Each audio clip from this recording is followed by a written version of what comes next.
Bonjour chers abonnés, je suis ravi de vous retrouver en ce jour. Nous sommes le vendredi 21 mai, il est exactement 7h32, l'horloge parlante a parlé. Voilà, écoutez, d'abord j'espère que vous allez bien.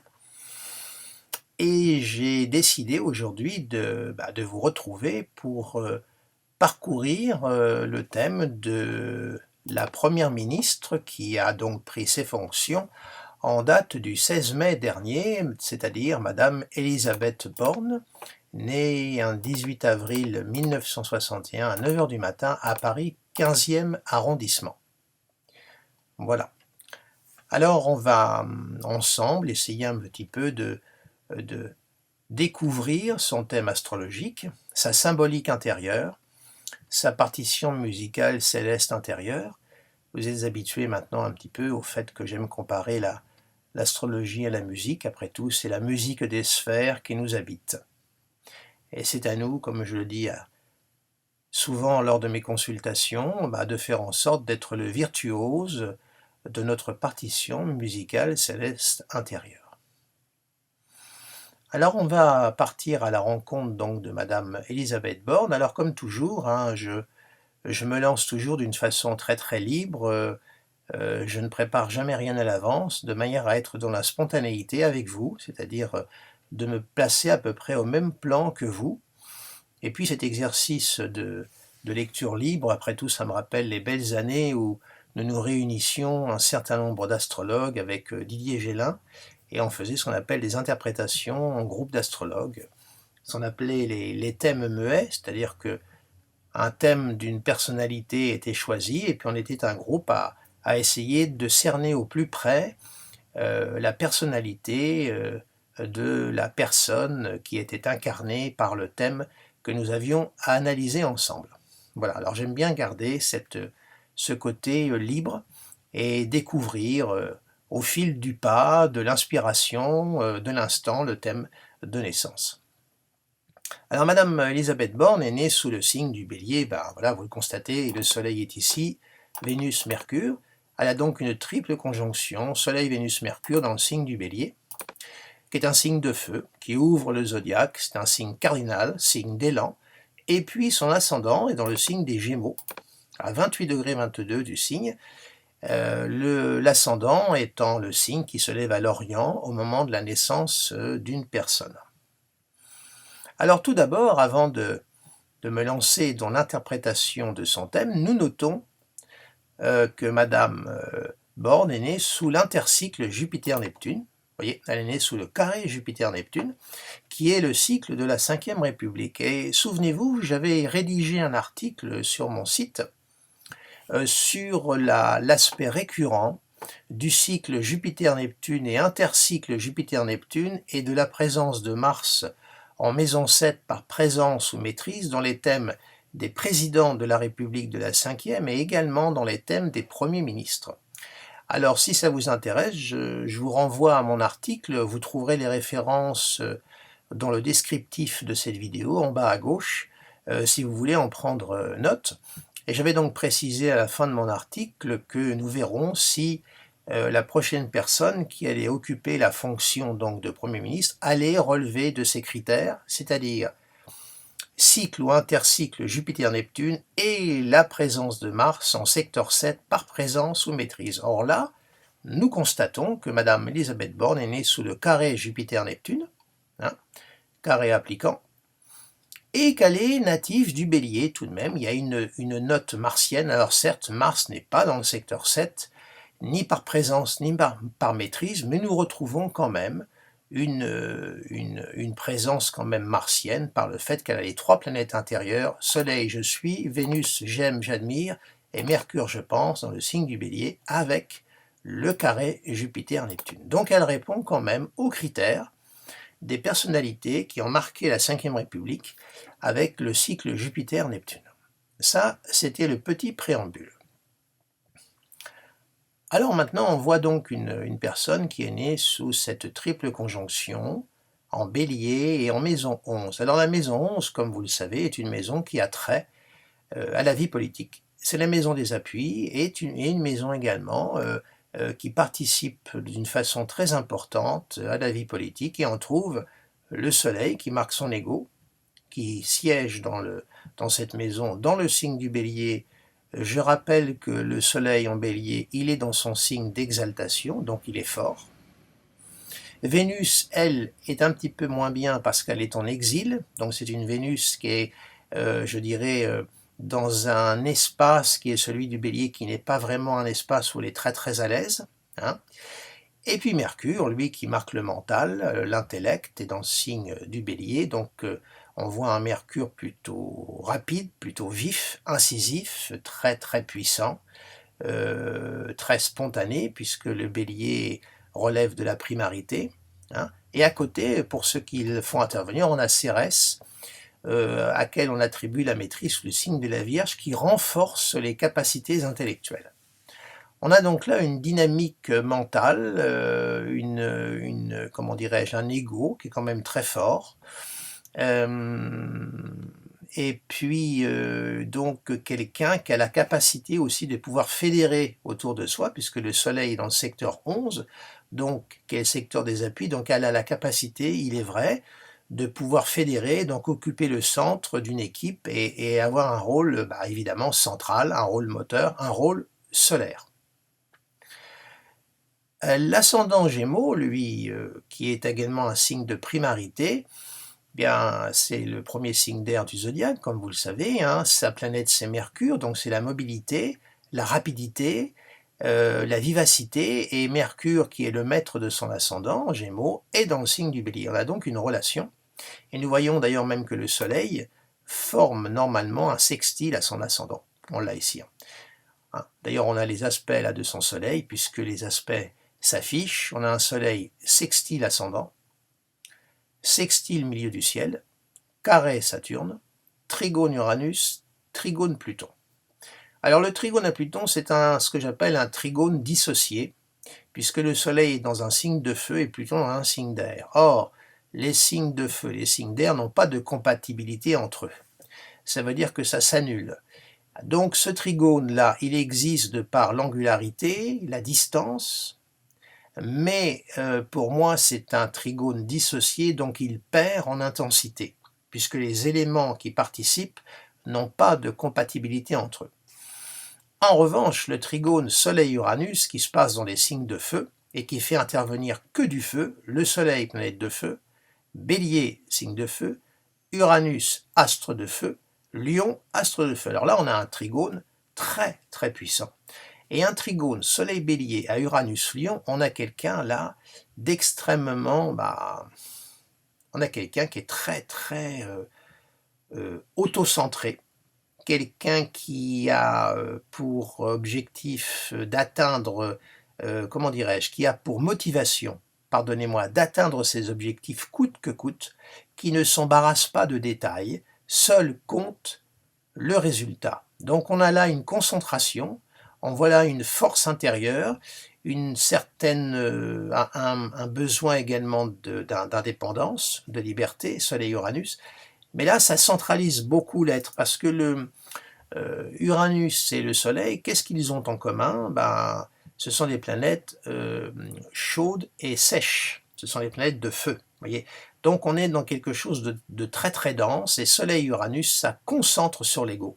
Donc c'est des gens qui se fixent sur des objectifs et qui ne lâchent pas, qui vont jusqu'au bout et qui ne s'embarrassent pas de ce qu'il y a autour d'eux. Seul compte le résultat. Donc on voit là une forte détermination. Alors on a là déjà un portrait assez fort. Alors évidemment, ce Soleil est au carré de Saturne. Alors là, on a un carré aussi qui est très puissant, puisque Saturne, comme vous le voyez, est dans le signe du Capricorne. Donc il est dans son signe, il est en parfaite expression. Au carré d'un Soleil exalté en Bélier, on a donc un carré qui est très fort. Alors, évidemment, ça vient un petit peu là freiner l'élan solaire. C'est un carré appliquant. L'élément en commun qu'il y a entre le Soleil et Saturne, c'est le sec, vous voyez. Donc on est toujours dans des rapports quand même très secs jusqu'à présent, vous remarquerez. Ça vient un petit peu densifier le Soleil, mais ça jette une vague de froid. C'est un aspect de frustration. Alors après, partant du fait que ces planètes sont dans leur domicile, l'un en domicile, l'autre en exaltation, ce carré, et là on apprend ça à l'usage avec la personne, ce carré peut devenir un levier et une force. Tout dépend comment Madame Born vit ce carré. Mais ça reste quand même un aspect de grandes tensions intérieures, très fortes. Alors nous voyons également la Lune, qui est importante, elle est au lever, hein, elle est en Gémeaux. Et cette Lune est au trigone de Jupiter, trigone dissocié à Saturne, hein, toujours pareil, les éléments qui ne sont pas compatibles entre eux. Semi-carré Mars, carré Pluton, 4. Alors, bien sûr, au départ, la Lune, ça marque l'enfance, hein, ça marque toujours le moment. On est tous à un moment donné enfants, hein, heureusement. Et la Lune, là, dans le signe des Gémeaux, c'est vrai qu'on a l'enfance dans le signe de l'éternelle adolescence, et cette Lune-là est dans la maison 12, c'est une maison quand même de retrait, de secret. Elle est au semi-carré de Mars, au carré de Pluton, le Pluton qui est en maison 4, la maison de la famille, du départ. Alors je pense que le premier niveau d'interprétation de cette lune, bien, je pense que ça parle de son enfance, puisque Madame Born a perdu son père en 1972, son père s'est suicidé. Hein, son père était d'origine juive, rescapé des camps, hein, d'Auschwitz, et en 72, son père s'est suicidé et Madame Born est devenue pupille de la nation. Hein. Alors j'ai regardé les transits qu'il y avait eu en 1972 de significatif dans son thème, parce que un tel événement normalement doit trouver des traces, hein, dans le thème natal, et j'ai effectivement noté des configurations très significatives. Quelles sont-elles? Elle avait à ce moment-là un transit de Saturne sur sa lune natale en 12. Neptune était à l'opposition en Gémeaux, il était à 4,5 degrés, donc il avait l'opposition Saturne-Neptune qui interceptait sa lune natale. Donc sur le plan affectif, on voyait qu'il y avait quelque chose là d'assez douloureux. Neptune qui tend à dématérialiser ce qu'il touche, hein. Et puis Saturne, Lune, c'est jamais un transit très facile lorsque Saturne rencontre la Lune. Ces deux planètes-là sont très opposées, hein. Saturne, c'est la vieillesse, c'est la lenteur, c'est la mélancolie. Alors certes, Saturne n'est pas que cela, mais comparativement à la Lune qui marque l'enfant, la légèreté, voilà, donc il y a une incompatibilité, tout au moins ils sont très opposés tous les deux, hein. C'est l'axe d'ailleurs Capricorne-Cancer. Hein. Donc Madame Born à ce moment-là avait donc cette opposition Saturne-Lune qui se mettait en conjonction de sa lune natale pour Saturne et Neptune à l'opposition, et ces deux planètes-là, Saturne-Neptune, envoyaient un double carré à son Pluton en maison 4. Donc il y avait une configuration quand même très sombre et qui touchait l'affectif, qui touchait les valeurs familiales. Sur un autre aspect aussi, c'est Uranus était dans les 14 degrés de la balance, ici dans sa maison 5, opposé à sa Vénus natale et à Mercure, le maître de l'ascendant. Vénus qui marque quand même les sentiments, l'amour. Hein. Et autre aspect significatif, c'était l'axe des nœuds. L'axe des nœuds était en conjonction de se superposer à son Saturne. Le nœud nord était en conjonction exacte à 29 degrés de son Saturne natal en 8. Hein. Or Saturne, en 8, ça peut marquer également, sous un premier plan d'interprétation, les valeurs du patriarcat. Donc, il y avait là, il est vrai, des transits de planètes lentes, donc très lourds, qui marquaient un événement qui était censé être douloureux, et ça a marqué donc son orphelinat, hein, d'ailleurs Saturne-Lune, la perte du père, et elle est devenue pupille de la nation. Voilà, ça c'est le premier plan d'interprétation de la Lune pour Madame Elisabeth Born. Pour passer à un autre plan, après la Lune, ça la représente, c'est son âme, son inconscient. La Lune, c'est l'astre de la nuit, ça marque notre instinct également. Et la Lune, qui est le satellite de la Terre, qui est donc, on va dire, l'astre le plus rapide. La Lune met 28 jours et demi pour faire le tour du zodiaque. Eh bien, cette Lune est dans le signe de la vélocité, le signe de Mercure, de l'éternelle adolescence, de la jeunesse, de la fougue. Donc, ça marque chez elle, elle a quand même, on va dire son âme, qui est dans un signe quand même, qui tend à relativiser les choses. Mais en même temps, cette Lune, donc très pétillante, est dans la maison 12. Donc c'est une maison de retrait, et moi je me plais à l'appeler la retraite monacale du zodiaque, pour un peu l'alléger, mais c'est une maison quand même qui renferme.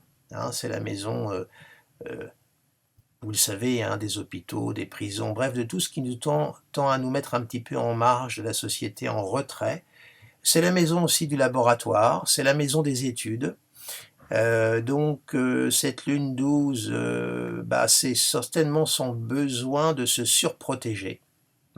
Alors il est vrai que la lune Gémeaux, c'est pas vraiment la lune de la sentimentalité, c'est plutôt une lune d'insouciance. Donc c'est vrai que ça ne donne pas forcément une lune forcément qui va forcément s'attacher. C'est une lune qui s'attache et qui se détache très très vite. Et puis ce trigone de Jupiter à la Lune, un Jupiter Verseau, un pointe de maison 9 à cette Lune, ça veut dire que dans ce qu'elle fait, elle place la barre assez haut. Il y a une exigence jupitérienne qui touche sa Lune natale. Donc au niveau de ce qu'elle entreprend, il y a de l'exigence, il y a de l'ambition, il y a aussi quand même le besoin sans doute de briller, d'être à la hauteur des fonctions qu'on lui donne. Alors évidemment, ce trigone Jupiter Verseau à Lune Gémeaux, c'est pas ça qui va la rendre forcément affective. Autrement dit, l'affect, tout ce qui relève des sentiments, c'est pas vraiment l'élément qui a de la prise sur elle. Alors cette Lune-là, elle a maîtrise sur Mars, puisqu'elle a un Mars en Cancer, voyez-vous, et ce Mars Cancer, donc ce Mars est le maître de ces 3 planètes en Bélier. Alors ce Mars en Cancer, on le dit en chute, et oui, il est dans son signe opposé, celui de son siège d'exaltation qui est le Capricorne. On a un Mars qui est en chute, autrement dit, ça veut dire qu'il faut qu'elle rattrape son Mars sans arrêt, il est en chute, il faut qu'elle s'arrange pour le rattraper sans arrêt, de manière à ce qu'il ne subisse pas l'érosion du temps, puisque Mars est opposé à Saturne. Saturne, ça peut être du temps. Donc ça veut dire que sous des abords très énergiques, très combatifs, très directifs de Madame Borne, incontestablement, elle est comme ça, il y a quand même un fond d'incertitude, un fond peut-être de manque de confiance en soi, une fragilité, une énergie qui n'est pas forcément stable, puisque l'opposition Saturne-Neptune, c'est toujours une alternance. Un coup, elle est martienne, un coup, elle est saturnienne, mais ça reste toujours un Mars Cancer. Donc, elle a besoin sans arrêt de travailler ce Mars, d'en prendre conscience. Alors, pour les planètes justement en chute ou en exil, mais surtout en chute, c'est toujours très intéressant à étudier, parce qu'après, tout dépend comment le natif vit cette planète en chute. Et pour Mars, c'est intéressant, parce qu'il est dans le signe de la Lune, qui est le signe donc des sentiments. Donc ça veut dire que c'est quelqu'un aussi, Madame Borne, de très très réactif. Un Mars-Lune, c'est un Mars qui est hyper réactif. C'est un Mars, si vous voulez, à fleur de peau. Un Mars qui peut se montrer extrêmement susceptible et réagir au quart de tour. Et chez certains sujets, il y a une prise de conscience de cette faiblesse et ils vont justement travailler ce point faible. Ils vont faire ce qu'on appelle en psychologie une surcompensation. C'est-à-dire qu'ils vont surtravailler, surdévelopper cette planète en chute. Donc ça peut devenir une force.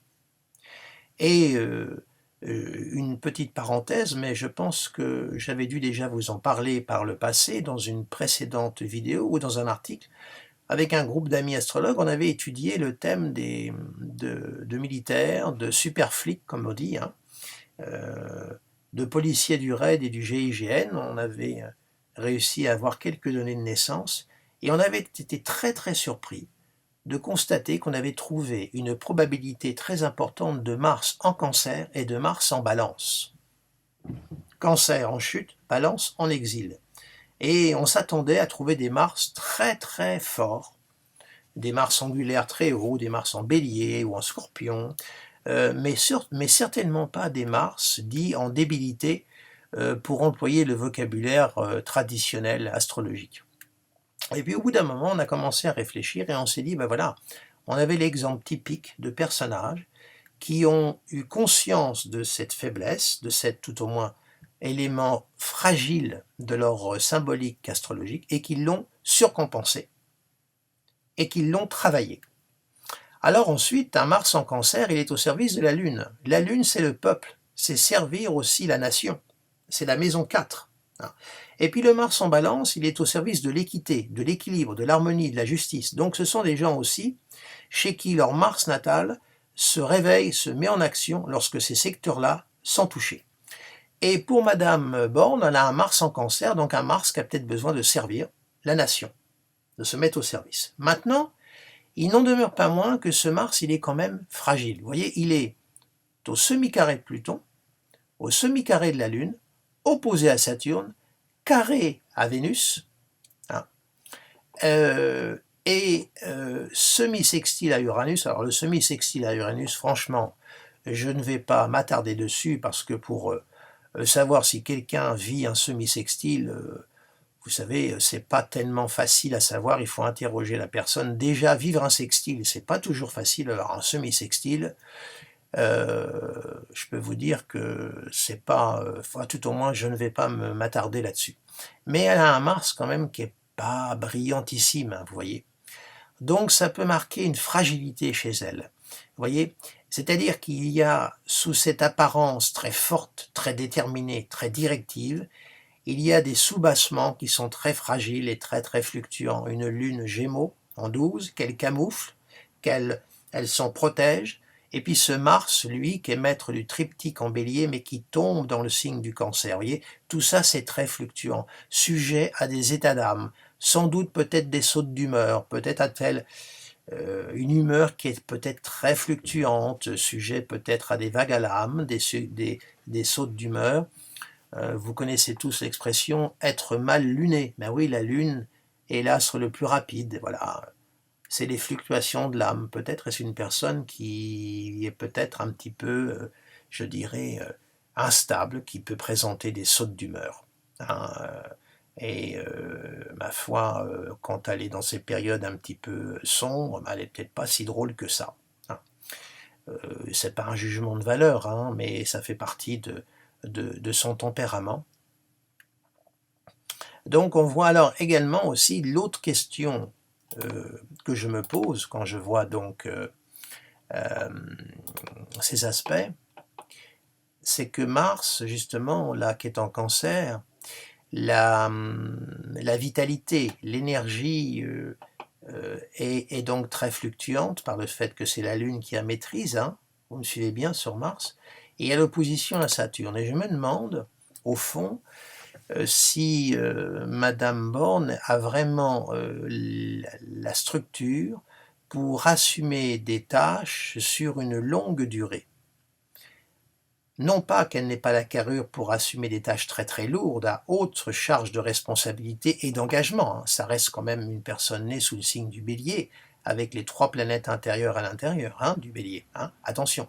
Mais c'est sur la pérennité, sa durabilité, c'est-à-dire son endurance. C'est peut-être quelqu'un qui, au bout d'un moment, le désir fléchit, il s'émousse, Mars en Cancer, et de là, l'ennui commence à s'installer, Saturne. Je ne dirais pas qu'elle regarde l'horloge au plafond, mais c'est pour imaginer. Et à partir de là, eh bien, ça commence à s'éroder. Le Mars en chute, là, devient réellement en chute, et l'ennui s'installe, et elle a besoin de changer, de passer à autre chose. Ce qui relèverait de cette lune Gémeaux 12 qui a besoin de changement, qui a besoin de découvrir, qui a besoin de mobilité. Hein. Donc l'énergie martienne au bout d'un moment commence à décroître, et elle a besoin de rompre Saturne-Mars en tranche, puisque Saturne est carré au Soleil, donc il y a une frustration qui peut s'installer à partir de ce moment-là, et eh bien, elle n'est plus opérationnelle, et il faut qu'elle passe à autre chose. C'est tout au moins ce que je lis dans ce thème. Peut-être que je me plante totalement, mais je me demande si elle est faite pour, comment dirais-je, exercer des fonctions sur du long terme. Vous savez la différence qu'il y a entre la résistance et l'endurance. La résistance, c'est le maximum d'effort sur un minimum de temps, et l'endurance, c'est un minimum d'effort sur un maximum de temps. Le premier, ça donne le sprinter. Le deuxième, ça donne le marathonien. Le premier, c'est le Mars Bélier, le feu. On est dans les starting blocks, le sprinter. Et le second, c'est le Mars Capricorne, qui sait gérer son effort sur la durée. Or, Madame Borne a un Mars en Cancer, donc en chute, opposé à Saturne. Saturne est beaucoup plus fort parce qu'il est dans son signe. Et en plus, il fait carré à Saturne, pardonnez-moi, au Soleil. Soleil qui est la vitalité, qui est la pulsion de vie. Donc, je me dis qu'il peut y avoir chez elle un fond cyclotimique. Hein. Alors, non pas dans le sens, je dirais, clinique du terme, mais une énergie qui n'est pas constante. Voilà. Et peut-être qu'au bout d'un moment, l'ennui s'installe et il faut qu'elle relève un nouveau challenge, et c'est son côté bélier, et lune, voilà, lune, gémeaux et ce triptyque en bélier, elle repart vers un nouveau challenge, nouvelle fonction, nouvel objectif à atteindre, trigone Soleil-Uranus, elle est tendue là-dessus, voilà, il y a une nouvelle dynamique qui se met en place, et puis au bout d'un moment, le cycle de Saturne, le temps qui vient faire son travail de sape. Voilà. Alors, c'est mon interprétation toute personnelle.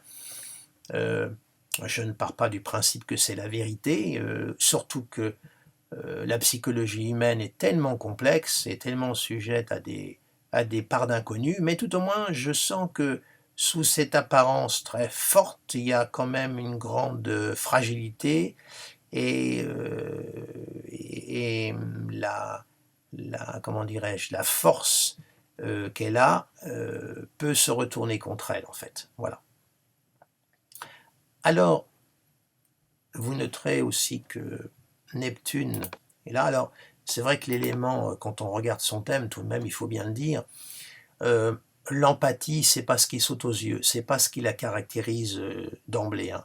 C'est pas forcément quelqu'un qui fait preuve d'empathie. C'est quelqu'un qui est axé sur les résultats, l'efficacité, elle a une mission à accomplir, elle l'accomplit. Trigone Soleil-Uranus en signe de feu. Soleil carré Saturne. Et elle ne s'embarrasse pas de ces questions-là. Tout au moins, elle n'est pas à l'aise avec ces questions-là, et c'est pas ce qui prévaut chez elle.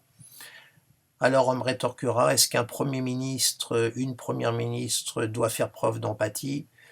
Eh bien écoutez, moi je vais vous donner ma réponse qui est toute personnelle. Là, je pense que oui, il faut quand même avoir de l'empathie, parce que quand on est chef d'un gouvernement, je crois que c'est quand même très très important. Et là, tout de même, c'est pas ce qui prévaut chez elle. Hein, d'ailleurs, regardez, Neptune, qui est vraiment la planète de l'empathie. Hein. Bon, elle l'a en Scorpion, et en plus, c'est la planète qui est sous l'horizon. Regardez, vous voyez, elle a passé l'horizon, donc c'est sa planète, en fin de compte, entre guillemets, la plus faible. Elle est dans le cadran nocturne, du sommeil. Vous voyez, c'est un Neptune qui est faible. C'est pas l'élément le plus fort dans son thème. Pas du tout. Donc c'est un thème quand même qui est très, très directif en plus. Madame Borne est d'une formation, elle est quand même polytechnicienne et ingénieure des ponts et chaussées. Donc c'est une matheuse. Formation donc scientifique, carrée, hein, qui correspond bien d'ailleurs à ce Saturne, là, un carré soleil. C'est pas une énarque comme la majorité de nos politiques. Donc elle a une façon d'appréhender la réalité, Saturne, qui est tout à fait différente de la classe politique actuelle.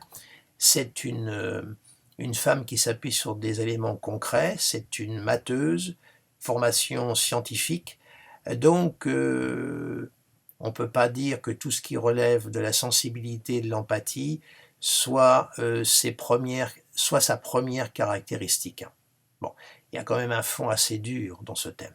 ça ne veut pas dire qu'elle est dénuée de sentiments, bien entendu pas, aucun être humain n'est dénué de sentiments, mais elle s'en protège. Cette lune en 12, là, semi-carré Mars, carré Pluton, elle se protège. Et puis il y a la blessure de l'enfance, il faut en tenir compte, hein, ce semi-carré de Mars à la Lune. Vous savez, on se construit sur l'enfance, et avoir un père qui, hein, carré Soleil-Saturne, vous voyez, qui met fin à ses jours, c'est un élément traumatique pour quelqu'un. Et la personne peut se construire sur cette blessure, et ensuite chercher à s'en protéger coûte que coûte. Donc tout ce qui va relever de l'affectif, elle va forcément aller contre, tout au moins essayer de s'en libérer. Alors, Madame Borne, qui est Première ministre, elle a été donc nommée le 16 mai donc 2022. Elle a été nommée au moment d'une pleine lune en Scorpion. Elle était à 25 degrés, ici dans sa maison 6, au moment d'un transit de Saturne sur son milieu du ciel, hein, et au moment d'un Mercure rétrograde. Alors écoutez, je vais vous positionner les transits pour que vous puissiez quand même les visualiser, parce que c'est important. Alors laissez-moi quelques petites secondes pour que je vous montre le thème des transits.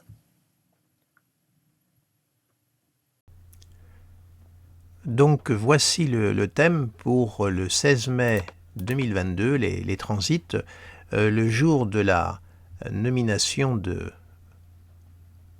Madame Borne, Elisabeth Borne. Qu'est-ce que l'on voit? Bien, on voit que, alors évidemment, il y a une pleine lune qui s'est faite un tout petit peu avant, puisque la pleine lune s'était faite le matin, il me semble, à 6h45. Donc, elle s'était faite dans sa maison 6, dans les derniers degrés du signe du Scorpion. Et nous voyons qu'elle est nommée avec un Saturne, hein, à la culmination, donc l'ambition, Saturne, hein, la montée, l'ambition qui est bien marquée, hein, en même temps la tâche qu'elle a à accomplir, la difficulté, puisque ça se fait sous un transit de Saturne en Verseau. En plus, Saturne en Verseau, il est plutôt bien dans son signe. Un Saturne qui forme un sextile au Soleil, un trigone à l'ascendant et une opposition à Uranus natal. Il y avait le triptyque, donc, enfin pas tout à fait, puisque Jupiter était à 1 degré du Bélier, mais la conjonction Mars-Neptune dans son secteur 10 également. Hein. Et puis 4 planètes, 3 planètes en secteur 12, Mercure, Soleil et Uranus, hein, qui étaient rentrés dans la 12. Alors donc Madame Borne est nommée sous ces configurations. Alors Pluton également, évidemment, à noter, qui est sur son Saturne natal au carré du Soleil, opposé à Mars natal, opposition large il est vrai, mais opposition quand même, elle est là. Alors, Madame Borne est donc elle est sous une pleine lune, un Saturne à la culmination et un Mercure rétrograde. Elle est nommée sous un Mercure rétrograde. Mercure rétrograde, elle est née le 6e jour de la rétrogradation de Mercure. Alors il va être intéressant à observer ce qui va se passer pour elle lorsque nous serons à l'entour du 18 novembre 2023. Pourquoi? Bien parce que Madame Borne est nommée au 6e jour de la rétrogradation de Mercure.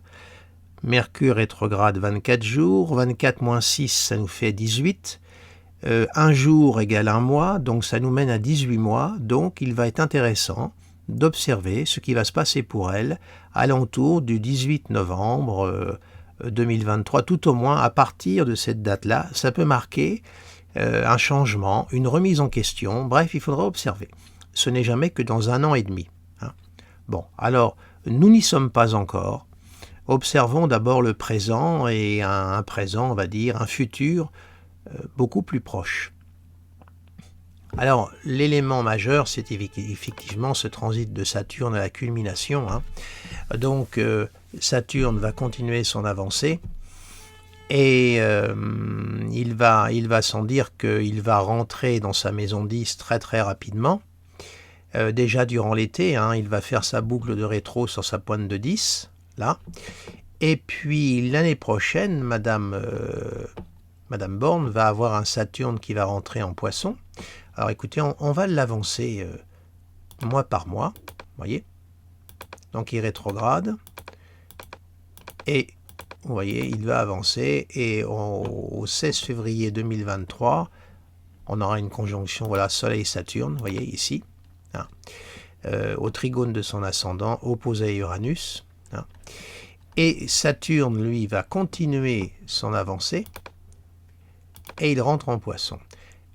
Là, il est ici, et donc on voit un Saturne qui, à partir donc du 16 avril 2023, donc pratiquement un an, va se mettre au carré de sa lune natale en 12. Alors, un carré Saturne-Lune, n'oublions pas que la Lune, dans le thème d'une personnalité du monde politique, symbolise le peuple. Donc ça veut dire que là, il va y avoir de la tension. Il va y avoir, évidemment, le message va mal passer. C'est quand même un aspect d'impopularité, hein.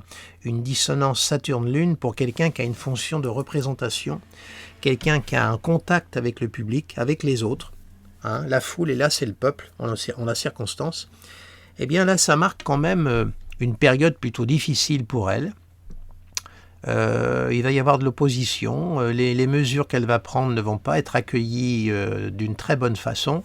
C'est un aspect d'impopularité, indéniablement, ça ne va pas être facile pour elle. La tâche va être ardue, surtout que vous voyez que ce transit de Saturne se fait sur son nœud sud.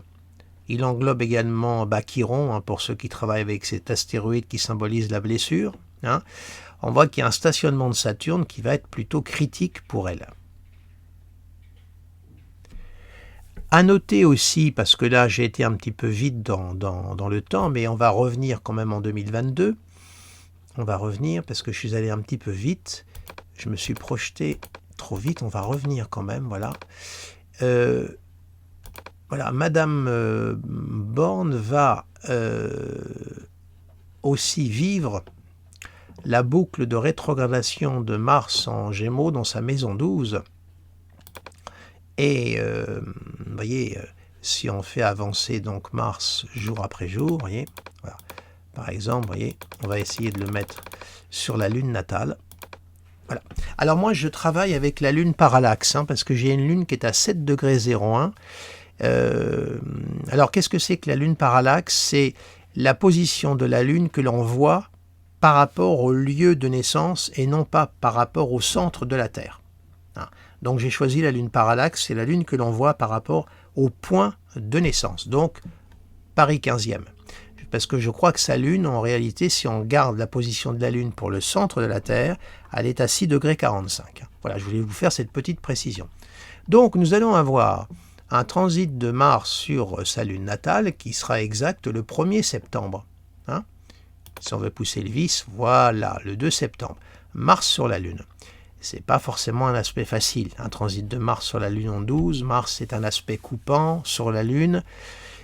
Ça peut être un moment pour elle de grande tension intérieure, surtout que Mars va stationner dans sa maison 12 jusqu'au mois de mars 2023.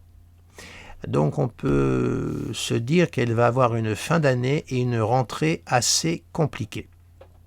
Et même difficile pour parler clairement, puisque ce Mars va être au carré de son nœud sud et de son chiron natal. Hein. Et en plus, la maison 12 est une maison de... Il faudra qu'elle fasse ascension parce que c'est ce qui se passe dans l'ombre, ce qui est ourdi en secret. C'est ce qui se passe dans le dos du natif. Il va falloir qu'elle se montre très vigilante parce qu'elle peut subir des attaques qui vont être assez dures, très très dures, qui viendront vraisemblablement de la classe politique, puisque Mars est le maître intercepté aussi de sa maison 11. Il ne faut pas oublier qu'elle a quand même 30 degrés de bélier aussi, et que Mars est important pour elle, puisque Mars gouverne Soleil, Vénus, Mercure. Donc, c'est un transit pour elle qui va être particulièrement important. C'est là où on va voir un petit peu ce qu'elle a dans le ventre, si elle va être capable de relever cette période quand même d'agitation, de grande tension, d'agressivité, de polémique. Le Mars en Gémeaux, c'est un Mars qui est très nerveux, hein, très réactif, polémique, qui pique. On trouve souvent des Mars dans les thèmes des caricaturistes ou des adeptes de l'humour noir. On le trouve aussi dans le thème de beaucoup de boxeurs, puisque Mars, c'est le système nerveux, la rapidité, et il régit les mains. Hein. Et vous savez qu'il y a deux types de Gémeaux. Vous avez le type Castor et le type Pollux. Il y en a un qui tient la lyre d'Apollon et l'autre qui tient le gourdin, la massue. Alors, la massue d'Hercule. Hein. Donc, on a deux types de Gémeaux, et là, avec ce transit de Mars, nous allons voir comment elle va négocier ce transit. Alors, il est vrai qu'il va avancer progressivement, hein. On va le faire avancer, voilà. On va pas se gêner, j'ai un logiciel qui est un vrai petit plaisir, comme vous voyez, pour travailler. Vous voyez, il ira quand même au sextile, ce Mars, pardonnez-moi, ira quand même au sextile de son amas en bélier, hein. Donc, on peut penser qu'elle va résister, mais ça va pas être facile pour elle, ça va être une sorte d'examen de passage, hein, puisque c'est Premier ministre, c'est le chef du gouvernement, donc il va falloir qu'elle se montre, qu'elle soit aux avant-postes, et on va voir ce qu'elle a en elle, ce qu'elle contient de capacité à affronter l'adversité. Voilà. Hein. Donc, rentrée plutôt tendue, en notant au passage que M. Emmanuel Macron, qui est Sagittaire, va prendre l'opposition de Mars aussi, hein, à la fois la chef du gouvernement et le chef d'État vont être embarqués dans le même navire. Donc voilà ce que je pouvais vous dire dans un futur proche. Alors une chose aussi il faut que je vous indique, c'est que vous voyez l'axe de 8 dans son thème est très, très marqué. On a l'opposition Mars-Saturne et il se trouve que ce sont les gouverneurs de l'axe de 8. La maison 2 est en Cancer, la maison 8 est en Capricorne. Saturne-Lune, Saturne-Lune, mais Mars, lui, justement, qui est exalté dans le signe du Capricorne, c'est là où je voulais en venir, est opposé à Saturne et on a un Pluton qui transite la 8. Ça veut dire quoi ? Ça veut dire que les mesures qu'elle pourrait demander à prendre sur le plan économique, sur le plan sociétal, etc., pourraient ne pas être du goût de tout le monde parce que là, il y a un aspect de restriction. On sait déjà qu'au niveau de l'allocation chômage, elle avait donné un coup à l'intérieur qui n'avait pas été du goût de tout le monde et on peut le comprendre. Il y a un aspect de dureté, donc on peut penser qu'elles prennent des mesures qui vont être des mesures drastiques et qui vont être certainement très très très difficiles par ce stationnement de Mars qu'elle a sur son Saturne natal, hein, au carré de son Soleil. Ça ne va pas la rendre très populaire, ça vient un peu obscurcir son ego et son aura. Hein. On peut dire qu'entre Emmanuel Macron qui a un transit de Pluton sur son ascendant et Madame Borne qui a le carré Soleil-Pluton, on a deux tonalités qui se rejoignent, hein, et qui sont qui sont au même diapason, pour rester dans un vocabulaire musical.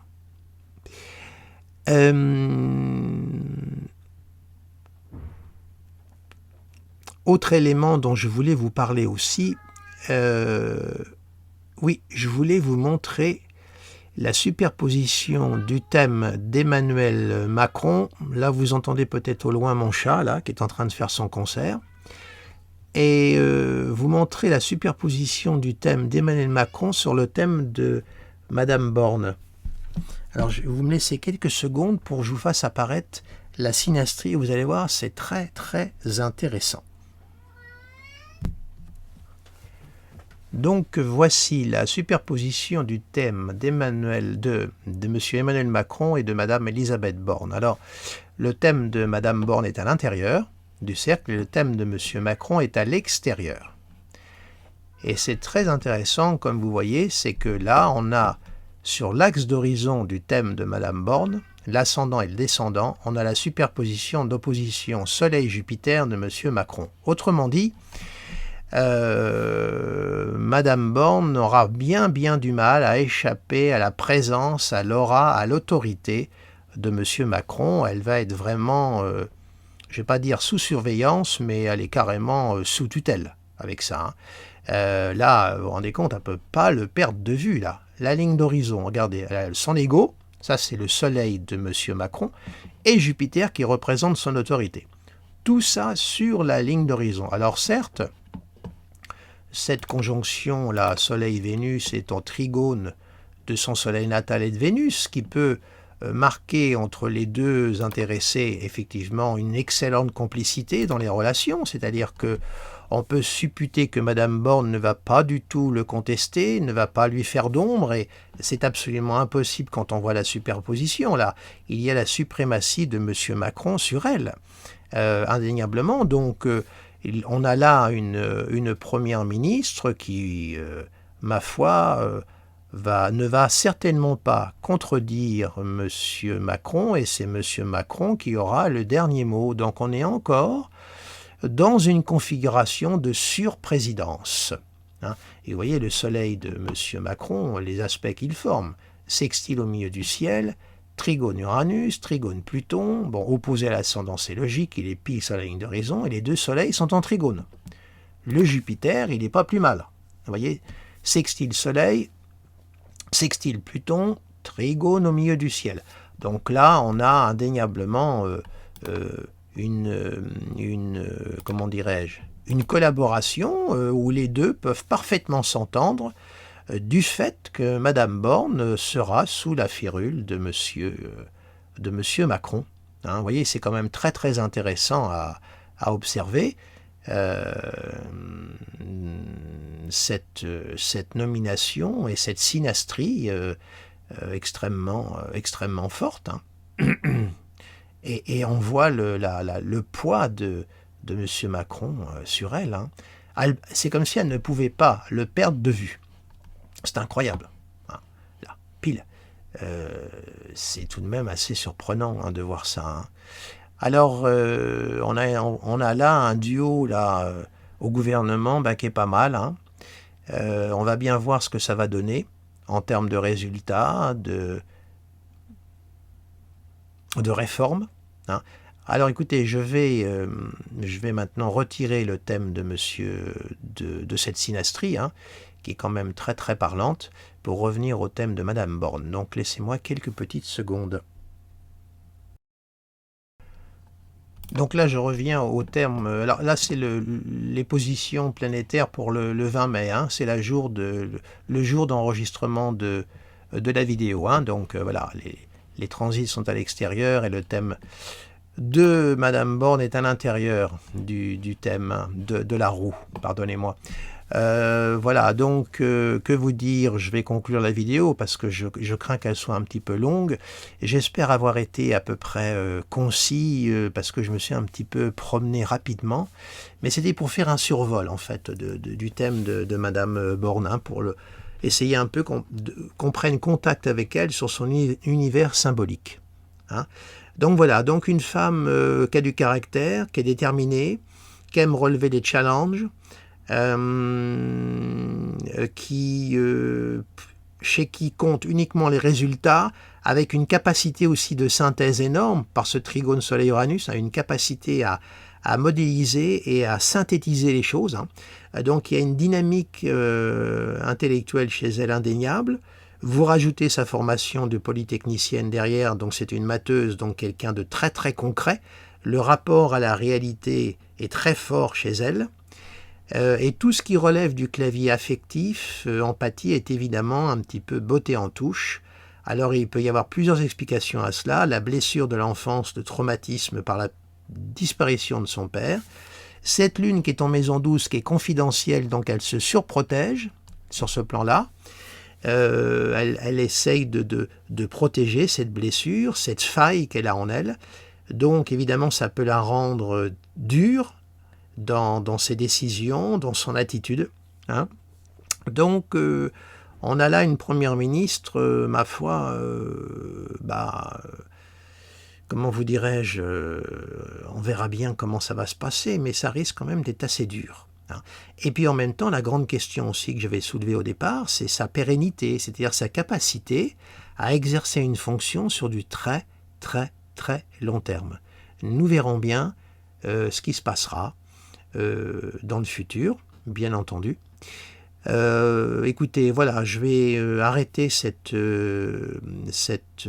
vidéo ici. N'hésitez pas à vous abonner pour les premiers venus, n'hésitez pas à la partager si vous estimez qu'elle en vaut la peine, n'hésitez pas à mettre un petit j'aime à droite, parce qu'après tout c'est toujours sympathique pour moi, c'est toujours motivant, c'est rien du tout, mais ça fait plaisir, vous savez. Voilà, et puis n'hésitez pas non plus à vous abonner à mon site internet, puisque je rédige aussi des articles par écrit. Et puis, oui, je rédige par écrit. Maintenant, il faut préciser, puisqu'on est à une époque, vous savez, où tout est assez virtuel, où on écrit de moins en moins. Donc n'hésitez pas non plus à vous reporter à l'article sur les présidents, puisque comme je vous le précisais au début de la vidéo, Madame Borne est née sous l'intercycle Jupiter-Neptune, hein, donc elle répond à l'un des critères des personnalités qui ont ponctué la vie politique de la Ve République. Alors est-ce que aussi ce carré Jupiter-Neptune, elle va apporter des réformes à cette Ve République par ce carré? C'est possible, après tout. Puisque Emmanuel Macron a lui le Jupiter et surtout Neptune qui arrive progressivement au carré de son opposition Jupiter-Neptune, de son opposition Soleil-Jupiter. Donc nous verrons bien. Hein, là c'est difficile de dire. Son milieu du ciel tout de même est sous la maîtrise d'Uranus, hein, à la MC en Verseau, hein, lequel est en 3 au trigone du Soleil. Donc effectivement, il y aura peut-être des réformes et des changements, peut-être, je ne sais pas si c'est la Constitution qui va être touchée, mais nous verrons. Voilà, eh bien, je vous remercie de votre attention, et puis je vous dis à très très bientôt. Au revoir.